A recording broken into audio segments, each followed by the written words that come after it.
go. The holiday tree looks truly righteous. Oh, hello, small patrons. Welcome to the Nixon Library's Holiday Special. Mr. Dan is your host. This holiday special features readings and works done by the staff here at the Nixon Library in Jacksonville to bring and spread holiday cheer, which is what we need more than anything right now. So let's get started with the first act for tonight. Brought to you by the manager here of the Nixon Library in Jacksonville, Branch Manager Shay.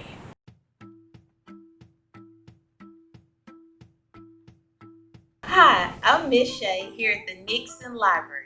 I'll be reading to you 5 Little Elves with permission by HarperCollins Publisher. 5 little elves sitting on a sled. The first one said, "Where's the man in red?" The second one said, "It's almost time to go." The third one said, "And look, there's no snow."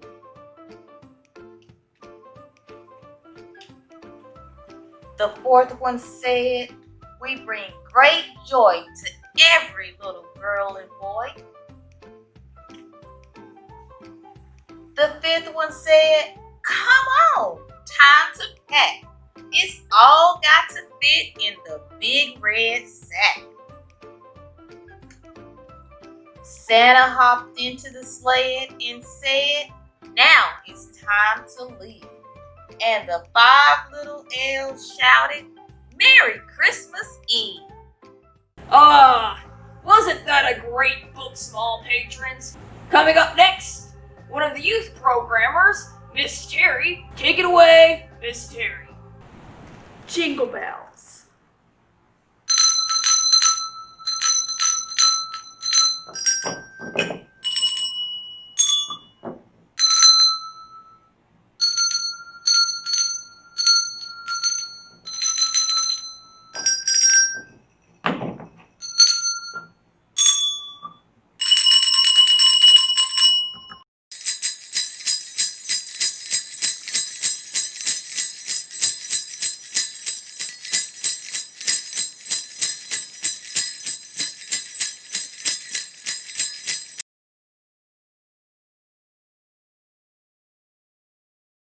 Hi, I'm Janice with the Nixon Library in Jacksonville, Parkland Central, Arkansas Library System.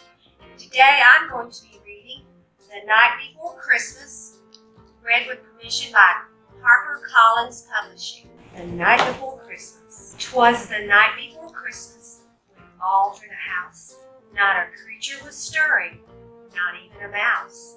The stockings were hung by the chimney with care, in hopes that St. Nicholas soon would be there.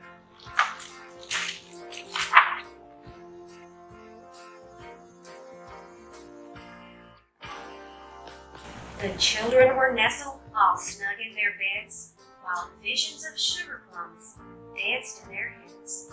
And Mama in her kerchief, and I in my cap, had just settled down for a long winter's nap.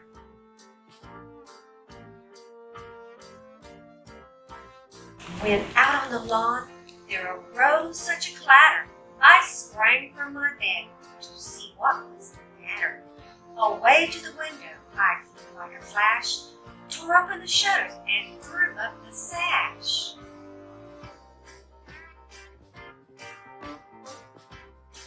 The moon on the breast of the new fallen snow gave the luster of midday to objects below, when what to my wondering eyes should appear but a miniature sleigh and 8 tiny reindeer.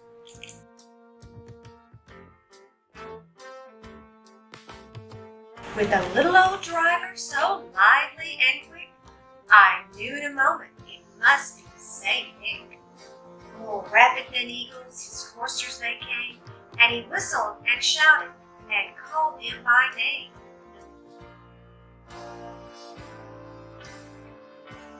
Now Dasher, now Dancer, now Prancer and Vixen, on Comet, on Cupid, on Donder and Blitzen, to the top of the porch, to the top of the wall. Now dash away all.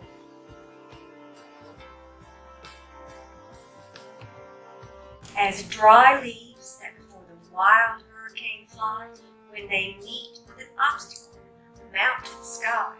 So up to the housetop the coursers they flew, a sleigh full of toys, and St. Nicholas too.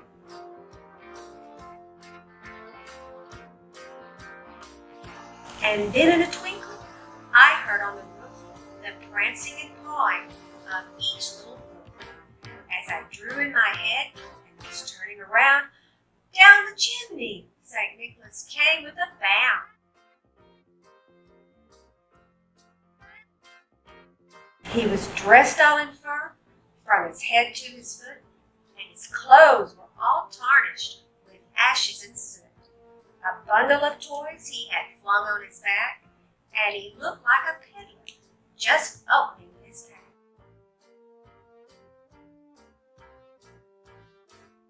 His eyes, how they twinkled, his dimples, how merry. His cheeks were like roses, his nose like a cherry. His droll little mouth was drawn up like a bow, and the beard of his chin was as white as the snow.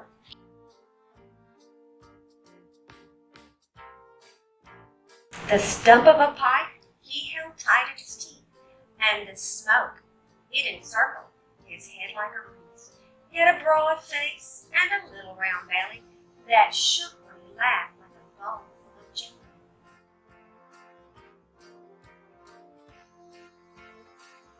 He was chubby and plump, a right jolly old elf, and I laughed when I saw him, in spite of myself. A wink of his eye and a twist of his head soon gave me to know I had nothing to dread.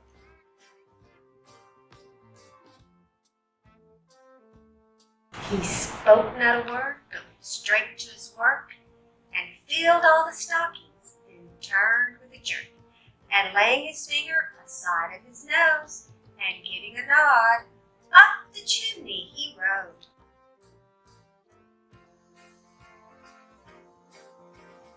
He sprang to his sleigh, to his team gave a whistle, and away they all flew like the down of a thistle. But I heard him exclaim, ere he drew out of sight, Merry Christmas to all, and to all a good night. Wasn't that delightful, small patrons? But you know, the staff here at the Nixon Library in Jacksonville aren't the only ones who have been hard at work trying to prepare something for this holiday special.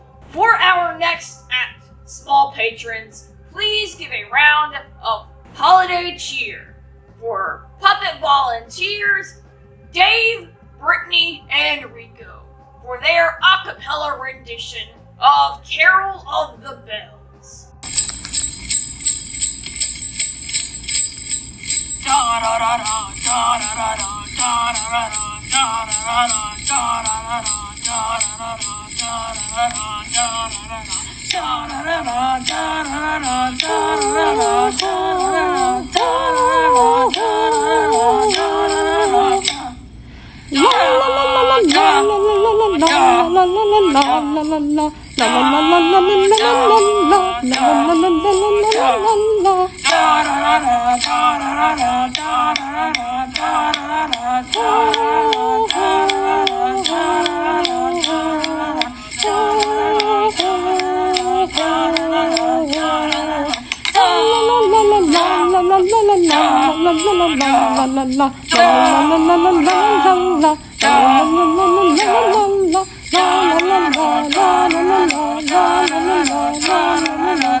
Oh my goodness, guys, you gotta stop! Who says, oh, oh, oh? Santa, walking backwards.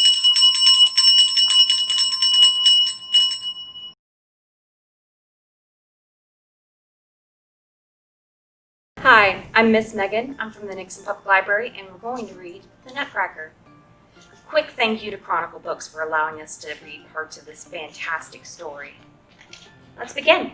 It was Christmas Eve. The whole day through, Clara and Fritz had not been allowed to go into their sitting room. Since early that morning, they had heard knockings and people moving about. And not an hour ago, a man with a large box had gone past on tiptoe, but they knew who it was.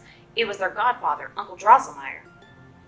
Every time Uncle Drosselmeyer visited, he brought treats, and on Christmas he always brought a toy that he had made himself. When it was very dark, they sat very close together, quietly listening. Suddenly a bright light shone under the door. The door flew open, and such dazzling light shone into the room that both Claire and Fritz gasped, and then stood quite still, looking and looking. It was a Christmas tree, far, far more beautiful than they had ever seen. Fritz and Claire must have been very good children. Golden and silver apples, sugar cakes, chocolates, and other delicious treats hung from every branch. Hundreds of lights twinkled like stars. Under the tree there was a deliciously looking chocolates and sweets and a lovely silk doll dress for Clara. And for Fritz there were toy soldiers, dressed in scarlet and riding fine white horses. Soon, while everyone else was merrily opening their gifts, Clara found something that was very interesting under the Christmas tree. There, behind Fritz's soldiers, was a little man. He was standing quite patiently, as if waiting for his turn. He was certainly not beautiful. His legs were short and his head was very big. From his shoulders hung a stiff mantle. But he wore a handsome purple jacket and matching trousers, and through his beard of white one could see his pleasant smile. "Oh, Father," cried Clara, "look at this dear little man." "It's a nutcracker," replied Father. He put a nut into its mouth and lifted up the wooden mantle, and crack, the shell broke into pieces. Clara gave the nutcracker some more nuts. She carefully chose the smallest so that he should not be obliged to open his mouth too wide. When Fritz heard the nuts being cracked, he came running. He pushed the largest nuts he could find into the nutcracker's mouth. Suddenly, crack, crack, crack, 3 little teeth fell out of the nutcracker's mouth. "Oh, my poor nutcracker," cried Clara, taking him away from Fritz. "You are a mean boy. Go away." She began to cry, and when Father heard what had happened, he said, "Now that he is hurt, nobody else but Clara shall look after him." Clara tied up the nutcracker's chin in a piece of soft linen, then she carefully wrapped him in her handkerchief. That night, she returned to the wounded nutcracker. She laid him gently down and unwound the handkerchief. He smiled so sadly that Clara felt she could have cried. "Oh, little nutcracker," she whispered, "I will take good care of you, and Uncle Drosselmeyer shall put all your teeth back and mend your chin." She laid him down upon the doll's bed near the cupboard, when suddenly the big grandfather clock began to tick louder and louder. Tick-tock, tick-tock, tock-tick. Suddenly, it began to rumble in the sounds of pum, pum, pum, pum. "Do you hear the Mouse King come? Up, up, down, down. Mouse King runs around and round, wears a golden crown. He is ready for the fight. He can scratch and he can bite. Pum, pum, pum, pum. Rustle, bustle, Mouse King come." Then the clock struck. Pum, pum, pum, pum, 12 times. Clara was frightened. Before she could run away, there was such a whistling and squeaking all around her, such a trotting, such a scampering, and a running behind the walls of the room, as if 1,000 little feet were pattering all at once, and 1,000 little lights twinkled through the cracks. In another minute, trot, trot, trot, scamper, scamper, troops of mice, and 2s and 3s and 3s and 4s came up through the floor, in through the walls, and arranged themselves just as Fritz's soldiers did before battle. Right in front of her, the floor cracked, and 7 mouse heads with 7 glittering crowns came up, the head squeaking loudly. Next came the body to which the 7 heads belonged, the Mouse King. He ran to the head of the army, and off went the soldiers, scamper, scamper, towards the cupboard. Clara's heart was beating so fast that it seemed as if it might burst. She was just trying to move out of the way when, crack, crack, the glass doors of the cupboard fell in pieces. She felt a smarting pain in her arm. In the cupboard there was a whispering, and little voices began to sing, "Wake, wake, 'tis light, make ready for the fight. Wake, wake, prepare, the Mouse King up there." Then the cupboard lit up, and there was such a rustle, a bustle, a marching, and a tramping as Clara had never heard before. The toys, dolls, and soldiers were all alive. Suddenly Nutcracker arose and threw off the bed cover, crying out, "Crack, crack, crack, fall upon the pack. Crack, crack, crick, fall upon them quick." Then he drew his little sword, and waving in the air, he shouted, "Dear friends, who is on my side?" All the toys, teddy bears, gollywogs, and jumping jacks shouted, "We are," and follow Nutcracker. "Drummer, sound the advance," he cried. The drum began to roll. Pom, pom, pompity, pom.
she found herself in bed. The sun was shining brightly through the window, and at her bedside sat her mother. "Oh, Mother, have all the ugly mice gone and was my dear Nutcracker saved after all?" "What are you talking about?" cried her mother. "Oh, what a fright you have given us! You must have fallen against the glass door of the cupboard, for you cut your arm very badly. I found you lying by the cupboard, and all around you on the floor were scattered British soldiers. Your Nutcracker was close by your side, and not far away was one of your shoes. That was because there was a great battle between the mice and the soldiers. I threw my shoe at the Mouse King to save my poor Nutcracker." Soon Uncle Drosselmeyer came by and sat by Clara. He put his hand in his pocket and drew out little Nutcracker with all the lost teeth back in his mouth again. Clara said with a smile, "How beautifully you have mended Nutcracker." That night, she was awakened by a strange noise. She could hear a squeak, squeak. Then she saw, oh, a dreadful sight, the Mouse King creeping through a hole in the wall.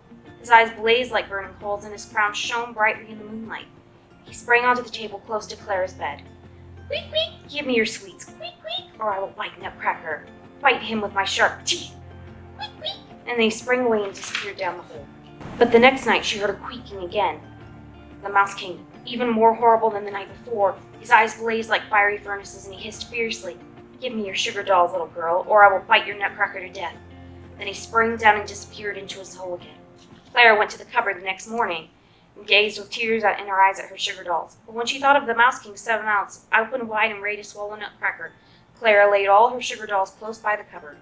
That night, again Clara heard the Mouse King's fierce squeaking, his 7 mouths opened and shut.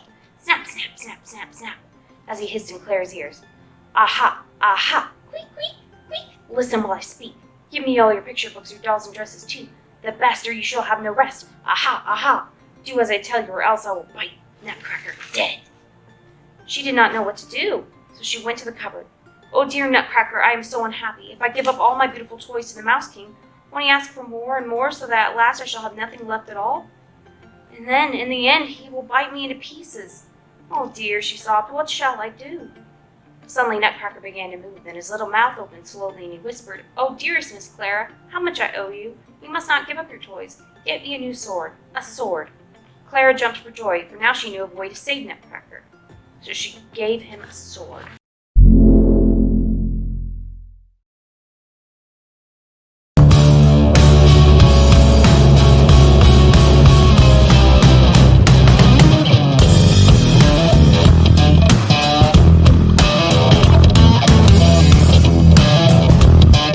The next day, when Clara opened her eyes, she was lying in her bed. It was broad daylight, and Mother was standing beside her bed. "Dear," said Mother, "you've had a splendid dream, but it's time for you to get up." Just at that moment, Uncle Drosselmeyer arrived. Clara ran to him, crying, "Uncle, tell me it wasn't a dream. Tell them that my Nutcracker is real, and that he gave me the 7 crowns." Uncle Drosselmeyer made a funny face and murmured, "Stuff and nonsense." One day, Clara was looking at Nutcracker lying quietly on a shelf. She said, "Oh, dear Nutcracker, if you were alive, once again, I would not give you up. No, I would not give you up, just because you are no longer handsome." At that moment, there was a loud bang, and Clara was jerked from her chair. Clara looked up, and there stood a young man, Uncle Drosselmeyer's nephew. He wore a splendid red coat trimmed with gold and white silk stockings. At his side was a sword, its handle set with diamonds, and he had brought presents for Fritz, a splendid sword, and for Clara, a necklace with 7 little crowns. At the supper table, he cracked nuts for everybody, no matter how hard they might be. After supper, the young Drosselmeyer, for that was his name, asked Clara to show him the toy cupboard in the next room. As soon as they were alone, he knelt on one knee and said, "Oh, my dearest Miss Clara, at your feet the grateful Nutcracker kneels. You said you would not treat me badly. When I heard those sweet words from your lips, I ceased to be an ugly Nutcracker and became what I was before. Oh, dearest, if you will marry me, you shall reign with me in my castle, where I am now king." Clara answered softly, "Dear Nutcracker, you are a good, kind young man. I shall be very pleased to marry you." And so after a time they were married. And now I hear that Clara is now queen of the land of Christmas trees, lives in Biscuit Castle, and is very happy indeed. The end. What an amazing work of cinema! Good job, Miss Megan. Now, small patrons, the holidays aren't just about getting gifts and munching down on some great holiday food for your lunch or dinner. It's also about giving. And nobody learned this more than Roy earlier today when he and the other volunteer puppets, Monica and Ern, we're wrapping presents for the Nixon Library. Ugh, this blows. Volunteering now of all days? It's not that bad, Roy. At least we're doing something beneficial. Yeah, as opposed to mindlessly scrolling on our phones in an effort to combat the feelings of impending doom. Anyway, I should be home right now. We always open one present the night before Christmas. You sure you said that right? Must have been a typo. But that doesn't matter. Point is, I'm expecting to get the new turbo, sandblasted, sharp-edged, razor-thin, not a flip phone bigger than your back pocket 27. And I should be there at my house to get it. I mean, don't you guys want to open your presents too? I already opened all my presents. What? Whoa, calm down, Roy. You know Ern celebrates Hanukkah. Yeah. Oh. Yeah, the Maccabees. Irrelevant! Roy still wants gifts. That's the whole point of all these holidays. To get gifts. Can't you just focus on these gifts? The librarians need them wrapped before Nixon closes. Hey guys, how's it going? Bit slow, Miss Sierra. Yeah, it's kind of hard to tape stuff when your hands are made of felt. Yeah, but you guys seem to be coming along well. You okay, Roy? Yeah. Because you sure are grumbling. I just want to get home and open my presents. I see. I mean, I know this is all for, the good and whatever, but you don't see the point. Exactly. Huh. Sounds like you're confused. Well, now I am. You do know the holidays aren't just about getting gifts. Ooh, shocker. Hey! What's wrong with getting gifts? Nothing.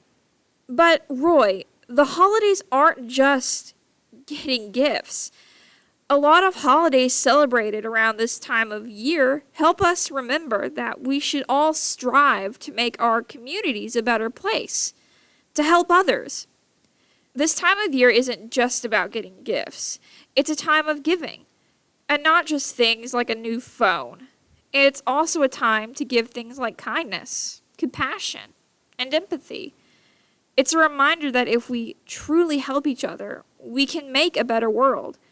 Not just for some of us, but for all of us. That was beautiful, Miss Sierra. You get the picture now? Oh yeah, crystal clear. I'm gonna wrap the heck out of these gifts. All right. I'll check back in with y'all later. Okay. All right, boys. Let's finish this up. Right. Right. You know, small patrons, it fills Mr. Dan's heart with joy to see compassion and kindness take place in society. Up next is a wonderful story read to you by Miss Shanna.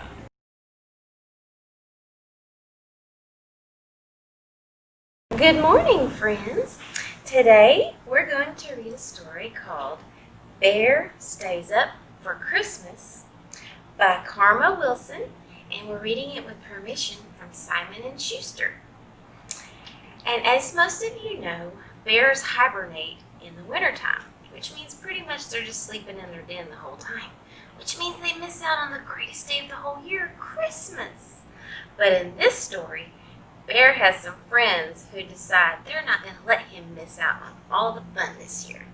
So let's see if Bear is able to stay awake for Christmas.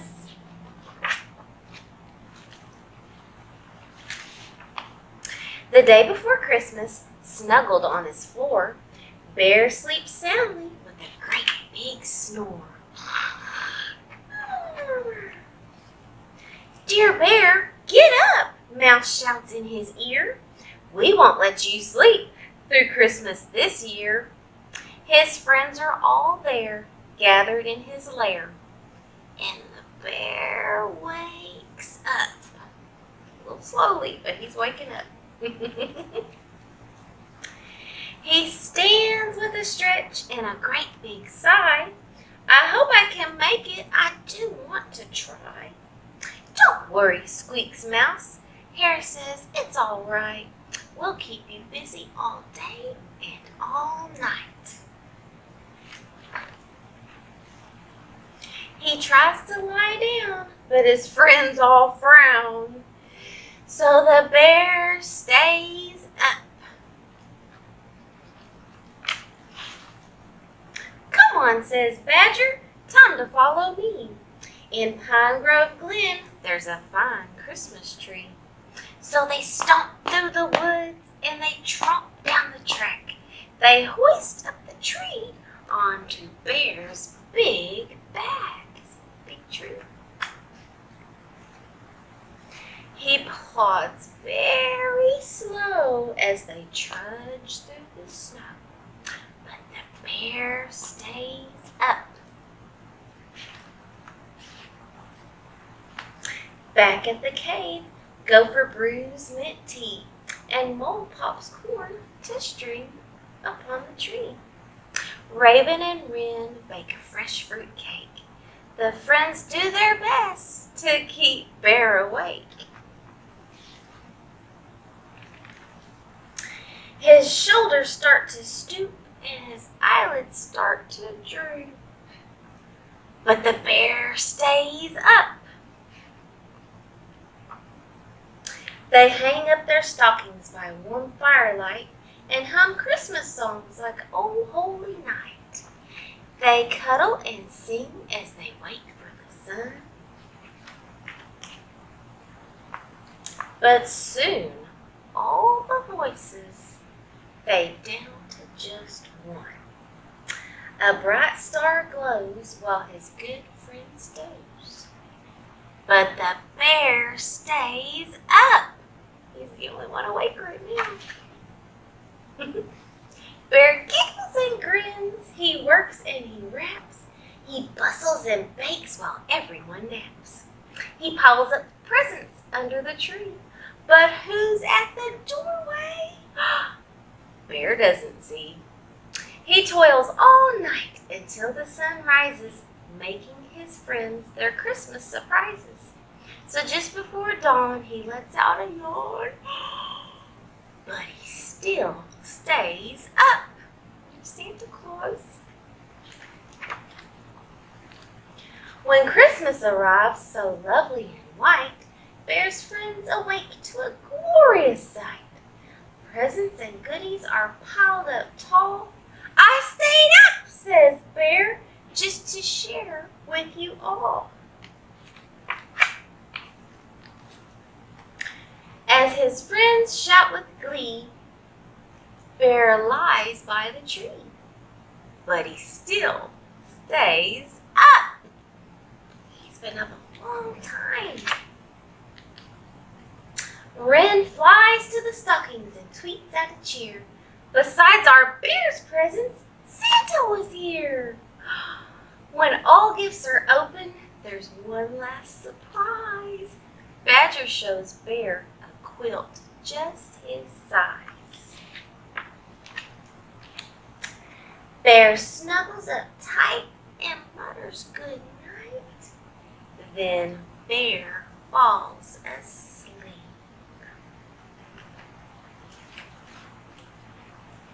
His friends tidy up and slip from the lair. They whisper sweet dreams. "Merry Christmas, dear Bear." The end. And I hope you enjoyed our story about the magic of Christmas and friendship and most importantly love. And I hope you all have a good holiday this season. Even it's going to be a little bit different, but that's okay. And you guys can come into the library and pick out a Christmas story or any kind of story to do video chats with your family and do story time at home. What do you get if Santa goes down a chimney that the fire is lit? A crisp Kringle! That was great. Now, when Mr. Dan was small, he used to see the movie about this book, and it brings him great joy to know that someone here at the Nixon Library in Jacksonville has decided to read the book. So, reading Olive, the Other Reindeer, Mr. Joseph. Today I'm going to be reading to you about Olive, the Other Reindeer. And this is by J. Otto Seabold and Vivian Walsh, with permission from Chronicle Publishing. Olive, the Other Reindeer. Every day, Olive took her daily dog walk. Winter, spring, summer, or fall. Today was a winter's day. It was the holidays, just like now. There was music playing outdoors. People were singing along, all of the other reindeer. But Olive was too shy to sing. So she hummed.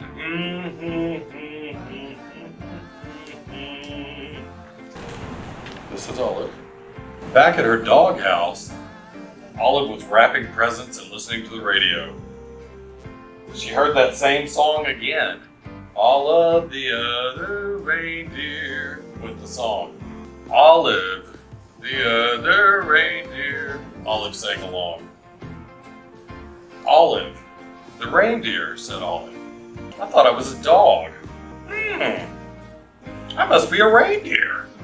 It was the time of year when all reindeer reported to the North Pole to help Santa Claus. Olive put down her scissors carefully and marched out the door. She took one bus. See the bus? And then she took two buses. She got there just in time. Santa was checking his list for the second time. Elves were busy helping the reindeer and loading the sleigh with presents for all of the good girls and boys. Everyone was getting ready to go. See everybody loading up the sleigh? So Olive took her place. Santa noticed that there was a little dog in the lineup. Santa knew a lot about dogs, for instance, that they can't fly. But, as it was time to go, he decided to go ahead and give Olive a chance. Comet, the biggest reindeer, used a piece of extra ribbon to make sure that Olive was tied in safe and tight. Don't want her to fall out of the sleigh. Now they were ready to go. Olive, right here, see Olive? Was surprised that it was so easy to fly. The other reindeer were very curious about this new helper. They looked at Olive so much that they weren't watching where they were going. And guess what happened? Crash! They flew smack into the top of a too tall tree. Oh dear, said Santa, my sleigh is stuck in this tree. I'll have to cut it free. Olive clung to the side of the tree. She tried to fly up to help Santa, but she could not fly. She climbed up slowly and started chewing. Chewing sticks was something that Olive knew she could do very well. Thank you, Olive, said Santa Claus as they got back on their way. They had not traveled very far when Olive's nose began to twitch. Olive smelled trouble. It was the smell of gumdrop candies as they fell from the sleigh. That's these gumdrop candies falling. Drop, drop, drop. Olive barked and Santa knew what to do.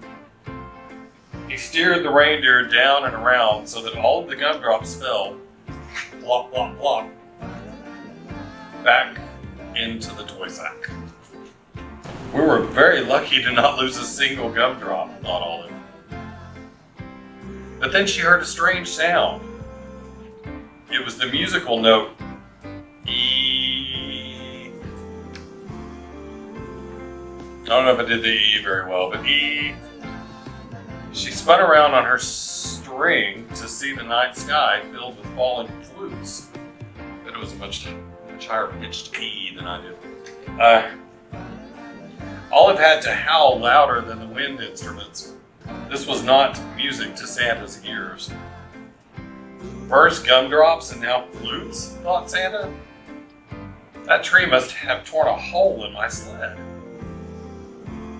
Prepare for an emergency landing, Santa instructed. Okay, there's the flutes falling. Making that awful sound. The sleigh landed in a snowy field full of flutes. Luckily, Olive was very good at fetching sticks. It is something dogs love to do. Before Santa had finished patching the hole, Olive had returned each and every flute back to the sack. Ho, ho, ho, said Santa. We're ready to go. They were running late now, but after a while, all the good children received their presents and Santa and his team headed home. Did you see that picture? They were almost home when they got caught in the dreaded North Pole fog. Everybody knows about the North Pole fog, right? The reindeer slowed down until it was only the breeze that moved along. The fog was as thick as a pillow. It made everybody feel sleepy. Then Santa remembered something about dogs. They are expert smellers. Olive, I'd hate to be late for breakfast this year, he said. Mrs. Claus has planned a parade of cookies. You can almost smell them, can't you? Olive could smell the cookies. Olive, won't you guide my sleigh this morning? Asked Santa. Olive moved to the front of the reindeer. And thanks to Olive's nose and Mrs. Claus' baking, they made it all the way back to the North Pole. All of the elves sang out a cheer. Hooray, hooray! Santa and the reindeer and the little doggy are back. Back at the North Pole, it was a glorious morning. After eating lots of good food, it was time to open presents. The reindeer got jump ropes, and the elves got tiny trains. These were their presents. Santa reached into his toy sack. There was just one present left, and it was for Olive. It's her very own set of reindeer antlers, and they fit perfectly. Then everyone went outside to play reindeer games. There's Olive getting her antlers from Santa and Mrs. Claus. And that's the end. Good job, Mr. Joseph. And now, for the next act, we have a poem, recited by Miss Jen. Winter Branches by Margaret Whittimer. When wintertime grows weary, I lift my eyes on high and see the black trees standing, stripped clear across the sky. They stand there very silent, with the cold, flushed sky behind. The little twigs flare beautiful and restful and kind. Clear-cut and certain they rise, with summer past, for all the trees can ever learn, they know now at last. Slim and black and wonderful, with all unrest gone by, the stripped tree boughs comfort me, drawn clear against the sky.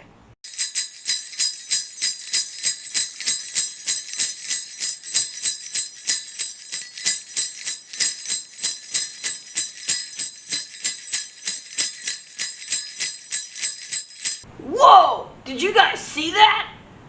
Well, Mr. Dan thinks that was the Santa Man himself, getting ready to visit all you small patrons at home.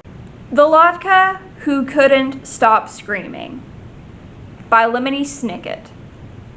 Illustrated by Lisa Brown. This book is being read with permission of the Charlotte Sheedy Literary Agency and Daniel Handler. Thanks. This story ends in someone's mouth, but it begins in a tiny village more or less covered in snow. The snow had fallen during the long night, during which children had pressed their faces to the windows, looking for a glimpse of a man who they suspected of bringing them wonderful gifts. But instead, they heard a terrible scream from a certain cottage in the neighboring arrondissement, a word which here means place where something is being born. This cottage was already regarded with some suspicion, as it was the only place not decorated with flashing colored lights at this time of year. The thing that was being born was a latke, a word which here means potato pancake. Latkes are a traditional part of the celebration of Hanukkah, a holiday commemorating a miraculous Jewish military victory. Nearly everything in this world is born screaming, and the latke was no exception. Even though the latke wasn't conceived and born the way you and I were conceived and born, but instead was fashioned from grated potatoes, chopped onion, beaten eggs, and a dash or two of salt. Once these ingredients were properly mixed, the latke was slapped into a pan full of olive oil, heated to a very high temperature. And this is when it began to scream. Ah!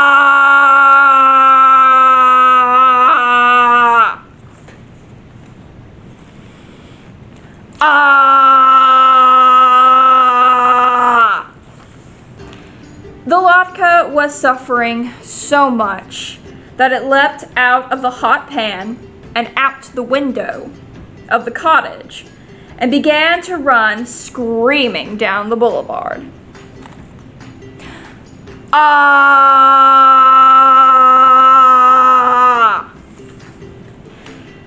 This may seem like unusual behavior for a potato pancake, but this is a Christmas story in which things tend to happen that would never occur in real life.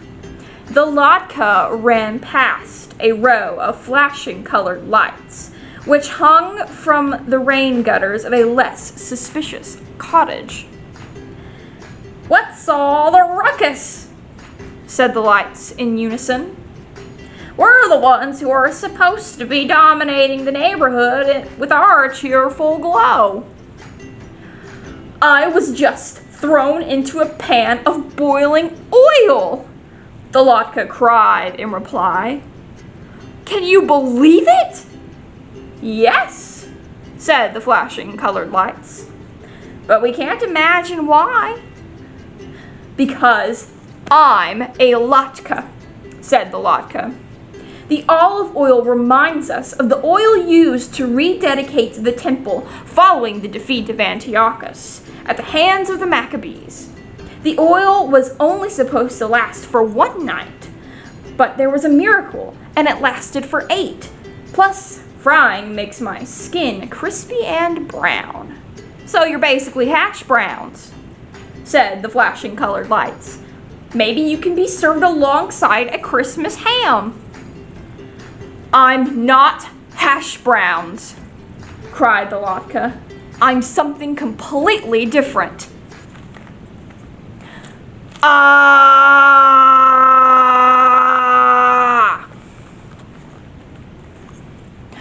Ah! The latke rounded the corner and found itself face to face with a candy cane, which wrinkled its red and white nose at the latke in distaste.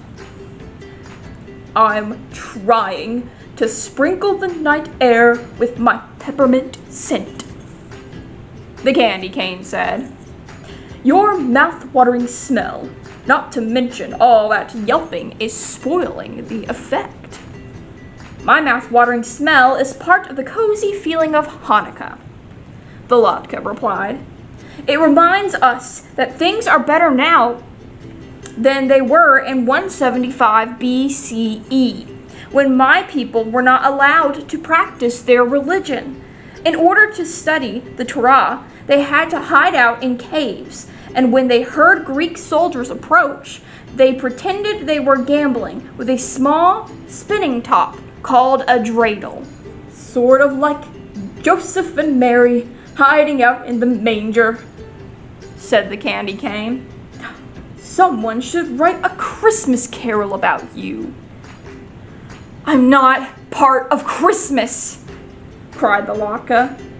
It's a totally different thing.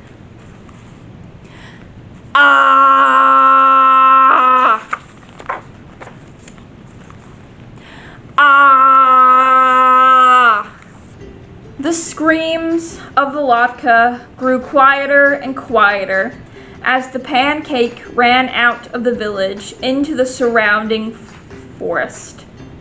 Its utter fury was unabated, a phrase which here means the Latka was still very annoyed at the objects to whom it had spoken.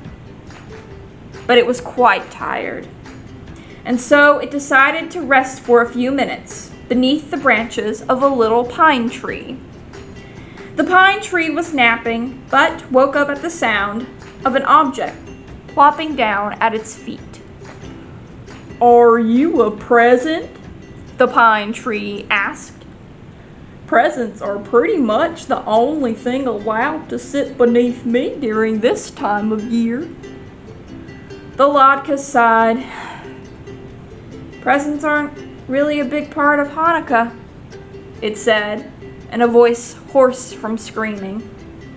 There's nothing wrong with giving gifts to loved ones, of course, but it's more important to light the candles for the 8 consecutive nights to commemorate the miracle in the temple and the miracle of victory, even when you are thoroughly outnumbered, so you shouldn't give up hope. Plus Santa Claus, said the pine tree. The Latka was too exhausted to scream. Santa Claus has nothing to do with it, the Latka said. Christmas and Hanukkah are completely different things. But different things can often blend together, said the pine tree. Let me tell you a funny story about pagan rituals. But before the pine tree could begin its story, a family came trooping through the snow, searching the forest carefully. We shouldn't have waited until the last minute to get ready for the holiday, said the father in the family, who was holding an axe. We'll never find a good one. You shouldn't give up hope, said the mother, and pointed at the pine tree. Look! It's perfect, said the daughter. Beautiful, agreed the son. Such a marvelous shape, said the mother. And its skin looks so crispy, said the father, and reached down and scooped up the latke from the snow. We'll need to reheat it, of course, but this will be perfect for Hanukkah dinner with a topping of applesauce, sour cream, or even jam. I'll refry it in oil, said the mother, to remind us of the rededication of the temple. And the triumph of the Maccabees over Antiochus, added the daughter. After hiding in the caves all that time, the son chimed in. The father smiled down at the latke in his mitten, and then stared curiously at his other hand. What was I thinking, bringing an axe? He said to himself. The family strolled back to the village, walking past all the cottages with flashing colored lights and smiling politely at the candy canes until they reached their own home. The family carried the latke into their own home, which was warm and cozy, and sat down at the table, which was lit with the flickering candles of a menorah, or Hanukkah, which is a branched candelabra designed specifically for the holiday. See? It is very frustrating not to be understood in this world. If you say one thing and keep being told that you mean something else, it can make you want to scream. But somewhere in the world, there is a place for all of us. Whether you are an electric form of decoration, a peppermint scented sweet, a source of timber, or a potato pancake. On a cold, snowy night, everyone and everything should be welcomed somewhere. And the latke was welcomed into a home full of people who understood what a latke is and how it fits into its particular holiday. And then they ate it. Ah! What's red and white and red and white and red and white and red and white? Santa rolling down a hill! And now to finish the show out, the entirety of the Nixon Library staff in Jacksonville has decided to put together their own rendition of the 12 Days of Christmas. Without further ado, here it is. On the first day of Christmas, my true love gave to me a partridge in a pear tree. On the second day of Christmas, scientists whose expertise were in the field of genetic mutation created 2 turtle doves. We were so preoccupied with the question of could we didn't ask the question of should we. And a partridge in a pear tree. Très poulet français.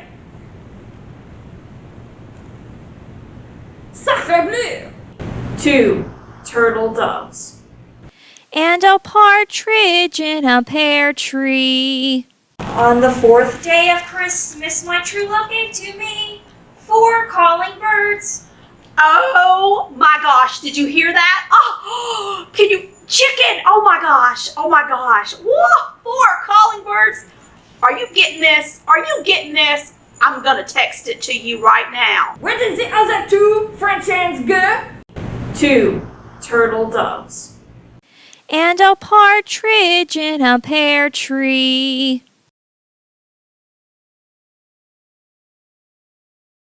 4 calling birds. Am I the only one? 2 turtle doves. And a partridge in a pear tree. On the 6th day of Christmas, my true love gave to me 6 geese a-laying. Honk!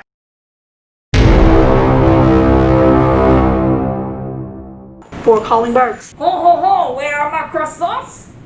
2 turtle doves.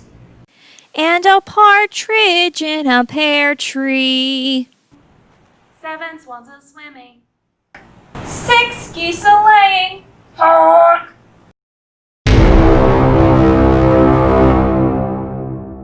4 calling birds. Oh, Gaston! 2 turtle doves. And a partridge in a pear tree. So my sister and I, we walk into a building and I take the stairs, but she takes the elevator. I guess you could say we were raised differently. 7 swans a swimming. 6 geese a-laying. Honk!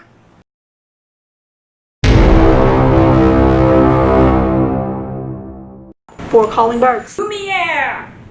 2 turtle doves. And a partridge in a pear tree.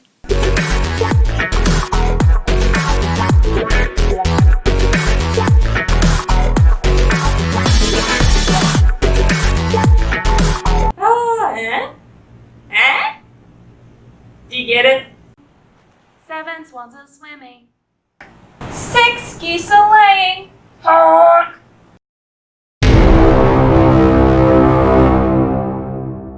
4 calling birds. 3 French hens.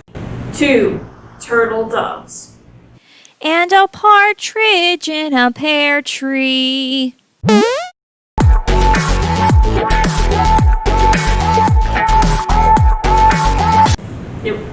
You get raised differently, right? You know, stairs.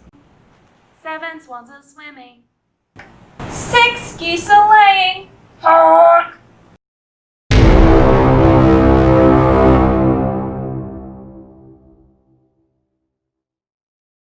4 calling birds. Except there's only one hen. 2 turtle doves. And a partridge in a pear tree. On the 11th day of Christmas, my true love gave to me 11 pipers piping. Hey, has anyone seen my recorder? You'll see the difference now. If we change it, you'll know. Elevators? You get it? Anyone? 7 swans a swimming. 6 geese a laying. Honk!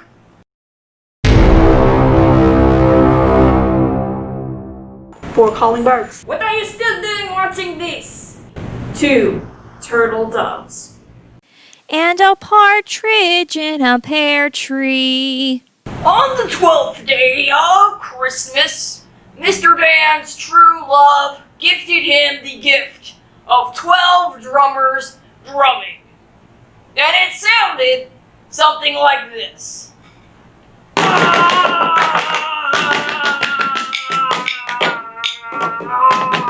11 pipers piping. Nothing ever stays the same. Once you let it change. Raised differently. Yeah. Raised. 7 swans a swimming. 6 geese a laying. Honk. 4 calling birds. Good luck with your silly little show. 2 turtle doves. And a partridge in a pear tree. Wow, what an excellent job. Well, small patrons, that's all we have for this year. Mr. Dan hopes that you have enjoyed the holiday special. Stay warm, be compassionate, and Mr. Dan will see you in 2021.